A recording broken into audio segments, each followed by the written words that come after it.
Saludos desde Berlín. En este día tan singular que apartamos para honrar al Señor. En este día en el que se supone hacemos una pausa en todos nuestros afanes y buscamos al Señor. Y en esa búsqueda podemos hacer mención a una cuestión que en el mundo, en la sociedad en la que vivimos, y en este tiempo, y podríamos decir que en todos los tiempos, hay una situación que es singularmente, podríamos decir que adversa para millones de personas, que no es otra cosa que ser pobre. La pobreza pareciera que está condenada por el mundo.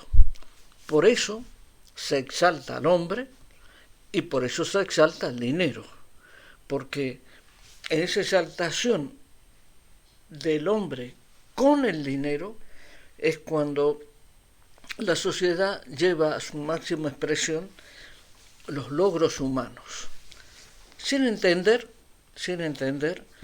que hay otras cuestiones que también tienen que ver. Lo que ocurre es que quienes nos dejamos dominar por las cuestiones del mundo, no advertimos que a lo largo de los tiempos la pobreza fue como si fuera algo no deseable, algo indigno. Tal vez esa sea la palabra, algo indigno. Pero Jesús dijo que cuando Él estuvo en el mundo, vino para alterar el orden de las cosas del mundo, para darle otro sentido a la vida de los hombres. Y por eso fue que estableció el mandamiento del amor. Con eso Él cambió, transformó todo lo que rodeaba la vida de los hombres, le dio otro sentido. Tanto es así que podemos encontrar muchos ejemplos donde Jesús puso especial énfasis en la cuestión de los pobres. Pero antes que él,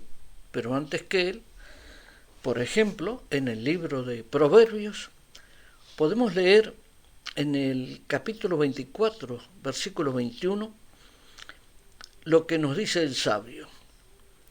Peca el que menosprecia a su prójimo, mas el que tiene misericordia de los pobres es bienaventurado. Menospreciar es malo, pero tener misericordia de los pobres, tener misericordia de nosotros, es bienaventurado. Esto nos acerca a la cuestión de fondo, es decir, ¿es malo ser pobre? ¿Por qué los pobres, entre los que me considero, además la cuestión de la pobreza tiene diversos grados, pero genéricamente tal vez podríamos coincidir en que ser pobre significa que uno no es rico o que no tiene determinada cantidad de dinero en bienes o en el banco o en piedras preciosas o en oro, no importa en lo que sea. La cuestión es que la pobreza ha sido escarnecida, menospreciada, como dice el sabio en el libro de Proverbios. Y en el libro de Isaías, en el capítulo 29, versículo 19, dice el profeta, Entonces los humildes crecerán en alegría en Jehová, y aun los más pobres de los hombres se gozarán en el Santo de Israel. Es decir, la gloria de Jehová está al alcance, está anunciando Isaías, está al alcance de los pobres, de los pobres. Y ya Jesús, cuando estaba cumpliendo su ministerio terrenal, tuvo esa anécdota tan significativa, esa que se cuenta en la parábola del joven rico, cuando el joven le pregunta a Jesús que había hecho todo lo que la ley mandaba y que él quería seguirlo a Jesús. Y aquí viene, en Mateo 19, 21, la respuesta de Jesús. Si quieres ser perfecto, anda, vende lo que tiene y dalo a los pobres, y tendrás tesoro en el cielo. Ven y sígueme. Aquí es donde Jesús define perfectamente ese cambio que vino a traer al mundo. Él dice, sé pobre en la tierra y tendrás tesoro en el cielo. Eso fue un cambio asombroso para aquella sociedad, para aquellos tiempos y para estos tiempos.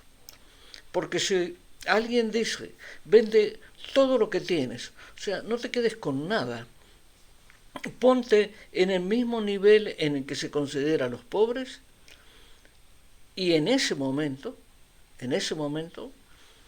tendrás tesoro en el cielo. ¿Y qué es más importante, amados, queridos amigos? ¿Qué es más importante? ¿Tener tesoros en la tierra? ¿Tesoros en la tierra o tener tesoros en el cielo? ¿Qué es más importante? ¿Es más importante la riqueza de la tierra que los tesoros en el cielo? Hay un momento de la vida, como el mío, por ejemplo, que estamos mucho más próximos del fin, y uno comprende que todos los afanes de la vida pasada en verdad no sirven para nada, porque pensando en el final, uno se pregunta, ¿y qué me voy a llevar? Sin nada vine al mundo cuando nací, y sin nada voy a salir del mundo cuando muera. No voy a tener nada, ni cuando nací, ni en el final. Por mucho dinero que se ponga en el cajón, donde a uno lo colocan cuando muera, el muerto no lleva nada. Es así de sencillo. Tal vez pueda parecer cruel, pero es así. Cuando uno nace y cuando uno muere, no tiene nada, absolutamente nada. Y hay un pasaje especialmente significativo que podemos leer en el Evangelio de Lucas, en el capítulo 4, versículo 18. Cuando Jesús, estando en Nazaret, entra en la sinagoga, y como era costumbre en aquel tiempo, la persona que ingresaba, el adulto que ingresaba, le daban el libro para que leyera, la Torá para que leyera. Entonces Jesús eligió este texto, que podríamos decir que le da sentido y determina la finalidad de su ministerio terrenal. Él dijo, el Espíritu del Señor está sobre mí, por cuanto me ha ungido para dar buenas nuevas a quienes, a los pobres, para dar buenas nuevas a los pobres. Me ha enviado, siguió diciendo Jesús, a sanar a los quebrantados de corazón, a pregonar libertad a los cautivos y vista a los ciegos, y a poner en libertad a los oprimidos. Aquí estaba definiendo claramente Jesús cuáles eran sus propósitos, cuáles eran aquellas cosas que el Padre le encomendó cuando se convirtió en hombre, nació hombre, de mujer, vivió como nosotros con el gran propósito de ser el último sacrificio de expiación por los pecados del mundo, por nuestros pecados. Y ese es el texto de Isaías, el que podemos encontrar en 61:1.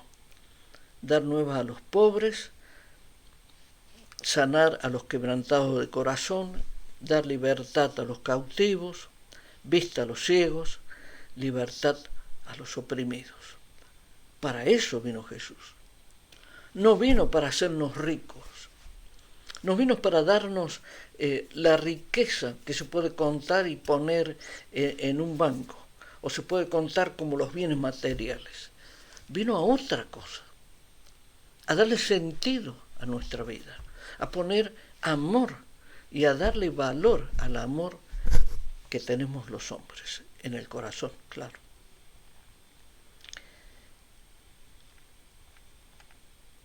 Y pensando en esto, vamos a dar un ejemplo que es bastante crudo, pero absolutamente realista. Pensemos en los años de la tragedia que vivió el mundo, la Segunda Guerra Mundial, un tiempo antes. Cuando se produjo el holocausto, pensemos en esto, cuando se produjo el holocausto, fueron asesinados millones de judíos. Está mal que digamos murieron, porque no murieron de causas naturales, murieron asesinados por un régimen. ¿Y quiénes fueron los judíos que murieron? Sin la menor duda podemos afirmar que fueron los pobres, porque fueron los que no pudieron salir de Alemania en función de su situación económica, no pudieron salir cuando Hitler tomó el poder en el año 1900, a partir del año 1933, que fue cuando se pudo vislumbrar la hostilidad hacia los judíos. Y en todas las imágenes que se pueden ver, por ejemplo, la noche de los cristales rotos, esa célebre noche en la que los partidarios de Hitler salieron a destruir no solamente comercios, sino vidas, también sinagogas, elementos que identificaban a los judíos en Alemania y en otras ciudades, en otros países, como Austria, por ejemplo. Esa noche, ¿quiénes fueron afectados? Los judíos que, como dije, no pudieron salir de Alemania, porque no tenían posibilidades ni recursos para hacerlo. Eran los pobres, los judíos pobres. Y seguramente, en ellos, en los pobres judíos, era en los que también estaba pensando Jesús. Porque cuando Jesús habló de los pobres, en esa sociedad judía también había personas sin recursos, o que se pueden llamar como pobres. Este ejemplo del holocausto me causó una tremenda impresión porque, francamente, no había pensado, no me había detenido a analizar esta cuestión. ¿Quiénes fueron los que murieron? ¿Quiénes fueron los judíos que murieron? ¿Qué lugar ocupaban en la vida de la sociedad? Y en Lucas 6:20 Jesús vuelve a hablar de los pobres. Y el texto del Evangelio nos dice, y alzando los ojos hacia sus discípulos, Jesús decía, bienaventurados vosotros los pobres, porque vuestro es el reino del Señor. O sea, no prestemos atención a los cánticos del mundo sobre el dinero, a las cuestiones relacionadas con las riquezas mundanas que el mundo nos quiere hacer creer, llena nuestros oídos, nuestra mente, nos quiere hacer creer que eso es lo importante. Por eso es que no se perdona a los llamados perdedores, no se los perdona. ¿Por qué? Porque no son ricos, porque no han sido capaces de llegar a determinados niveles en donde los hombres de éxito pueden llegar a cualquier precio, en el vale todo, haciendo verdad que el fin justifica los medios, esa perversa forma de pensar que tanto daño ha causado y tristemente seguirá causando. Pensemos en la cuestión de los pobres, porque ser pobres, amados, queridos amigos, no es una maldición ni una tragedia. Si vivimos formando parte de esa gran masa que se podría llamar pobres en el mundo, es porque para cada uno de nosotros Dios tiene un propósito. Y ese propósito se va a cumplir con nuestra situación en la sociedad, en los escalones más bajos, según el mundo de la sociedad. Pero tiene que haber alegría en nuestro corazón, a pesar de todas esas circunstancias, porque nuestro va a ser el reino de Dios. Pensemos en esto. Esta cuestión de la pobreza es algo sobre lo que tenemos que reflexionar, pero en profundidad, sin mirar a derecha ni a izquierda, solamente mirando hacia lo alto y diciendo, Señor, gracias, porque por estar en esta situación estoy heredando el reino de los cielos. ¿Qué mayor riqueza que esa podemos pretender como seres humanos? Pensemos en esto, pensemos. Y vamos a orar. Padre amado, te clamamos por tu ayuda para entender la cuestión de la pobreza. Esta cuestión que en el mundo es tan significativa, por la exaltación del hombre por el hombre y del dinero como bien supremo de los hombres, Padre. Ayúdanos a entender eso. Ayúdanos a comprender que nuestros afanes no tienen que estar dirigidos al dinero, sino a serte fieles, a serte obedientes. Porque en eso está precisamente la mayor riqueza a la que podamos aspirar, porque nuestro será el reino de los cielos. Ayúdanos a entender esta maravillosa lección que nos dejó tu Hijo en la tierra. Ayúdanos, Padre. Ten misericordia de nosotros.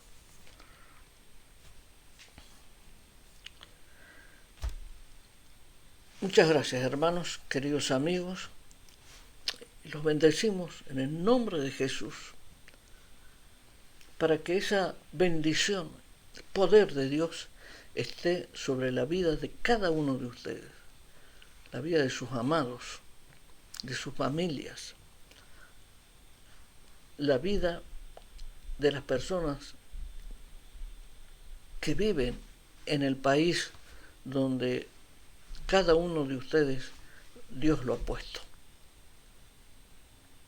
Pidamos perdón humildemente por los pecados del mundo, comenzando por los nuestros. Pidamos perdón, pensando en los justos. Pidamos perdón. Gracias nuevamente por este tiempo también y hasta la próxima.